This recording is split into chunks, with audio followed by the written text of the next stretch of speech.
E aí o que acontece? Aí veio um movimento sionista político moderno, que era um movimento que foi criado por um jornalista austríaco judeu que viu um julgamento na França que foi injusto de um capitão do exército francês chamado Alfred Dreyfus, que foi julgado e foi condenado a ficar no isolamento numa prisão numa ilha porque ele foi acusado de ser um agente secreto da Alemanha e estava roubando informações do exército francês. E ele foi acusado porque ele era judeu. Só porque ele era judeu. Tinha gente que estava vendendo informações para a Alemanha, mas não era ele. E esse julgamento foi um absurdo, gerou uma polêmica lá na França na época. E aí, quando esse jornalista está cobrindo lá, ele é judeu, não é religioso, ele fala: Meu, não tem nenhuma solução para o antissemitismo. Porque se o cara é capitão do exército francês, ele não é religioso, ele é super patriota francês, e mesmo assim ele é perseguido porque ele é judeu, não tem nenhuma solução para o antissemitismo. A assimilação não é uma solução. Você se comportar como francês e se vestir como francês e você ser do exército francês e lutar contra Não é os inimigos da suficiente. França não é o suficiente, então, meu, vamos embora, vamos fazer um país para os judeus e acabou. Entendi. Entendeu? Então é mais ou É menos uma isso sensação de não pertencimento. que não foi só causado pela cultura judaica, mas principalmente pelo não aceita, pela não aceitação dos franceses em que os judeus também podiam ser franceses. Entendi. E isso ajuda a perpetuar e até aumentar o sentimento de que o judeu não é só uma religião, ele é uma nação. E as pessoas são vistas assim. Então, já que as pessoas são vistas assim, então vamos assumir isso e vamos criar uma nação para o povo judeu. Então, assim que existe a nação francesa, a nação inglesa, existe a nação judaica. Que não tem a ver, e aí eu quero deixar isso claro para ouvintes, que não tem a ver necessariamente com a religião. E eu vou dar um exemplo. Você pode ser cristão, Sim. você se converte ao budismo. O que você é agora? Budista. Budista. Se você deixa de ser budista e agora você não é nada, você não é nada. É. Hoje tem judeu que não é nada e que ele vai continuar sendo judeu. Ele pode se converter para o judaísmo e ele continua sendo judeu. Ah, tá. Então não Ele tem a ver pode com não a acreditar em religião. Deus, ele vai continuar sendo judeu. Tá. Ele vai continuar sendo pertencer à nação judaica, mesmo ele não praticando os preceitos religiosos que a religião judaica traz, ele continua pertencendo à história judaica, no final das contas, porque a história não tem como mudar. Ele pode não cumprir dogmas. Ah, não tem que comer essa carne, não pode comer porco, não sei o quê. Pode não cumprir dogmas. Eu não cumpro. Mas você continua pertencendo a essa história no final das contas. Entendi. Então, você tem uma história em comum, você tem tradições em comum, você tem uma coisa em comum e você tem um futuro em comum.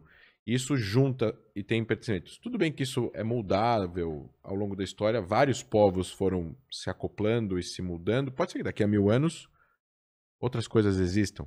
Hoje é essa a realidade. E aí, com Herzl, o austríaco lá na história, só para terminar, o cara é julgado, o Herzl vai escrever um livro chamado The Judenstaat, em alemão, ele vai escrever um livro chamado Estado Judeu. E aí isso vai começar a chamar a atenção de delegados, comunidades judaicas ao redor do mundo, que vão se juntar na Suíça e vão constituir a Organização Sionista Mundial, que vai trabalhar para construir um lar nacional judaico na terra ancestral. Ele coloca como opção no livro Argentina ou a região da Palestina, mostrando dois lugares que têm vastos territórios abertos, apesar de haver população, e que comprar territórios nesses locais que poderiam resultar na criação de um Estado no futuro. E aí o que acontece? Obviamente que as pessoas votam para ser na região da Palestina e não na Argentina.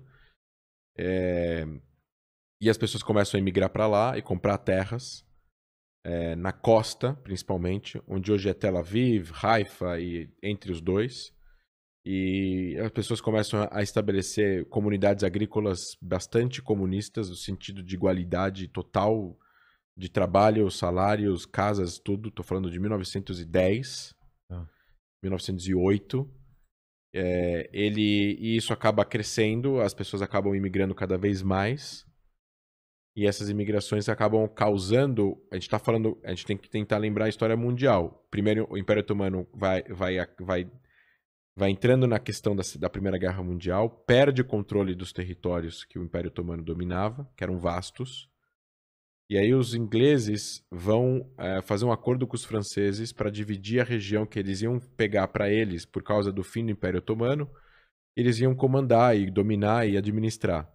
Assim eram os poderes imperialistas de império, né? A Inglaterra, a França, Bélgica, eles comandavam países, né? Bélgica no Congo e por aí vai, né? A França na Argélia, a Inglaterra em metade do planeta, né? E por aí vai. Então, eles vão dividir e nesse acordo eles vão separar Síria e Palestina. Síria, região, fica com os franceses, Palestina, região, fica com os ingleses. E aí essa é a primeira... Vai fazer uma divisão, uma coisa que era vista como uma coisa só, vai fazer uma divisão entre duas partes. Em 1917, o presidente da época da Organização Sionista Mundial, Chaim Weizmann, que era um químico, ele descobre a fórmula da acetona. Ele que inventou a acetona, que tira esmalte na unha. Só que a acetona faz bomba também. Caraca. Se você colocar acetona num lugar, eu não sei, não sou... Você jogar a Primeira Guerra Mundial, guerra de trincheira e tal, e ele vai chegar para os ingleses e falar, olha, eu te dou a fórmula disso aqui, para você conseguir lutar, terminar a Primeira Guerra, lutar contra os alemães, só que você tem que fazer uma declaração que você é favorável de quando esse território cair em mãos inglesas, vocês vão ser favoráveis para criar um lar nacional judaico em parte desse território para os judeus. E os ingleses aceitam e fazem a declaração Balfour. Cara, por causa da acetona, olha só. É a primeira declaração pública de um poder, no caso, o maior poder do mundo na época, a Inglaterra, que é os Estados Unidos hoje, mas na época era a Inglaterra, falando, nós reconhecemos a legalidade, o direito de os judeus poderem ter um lar nacional naquela região.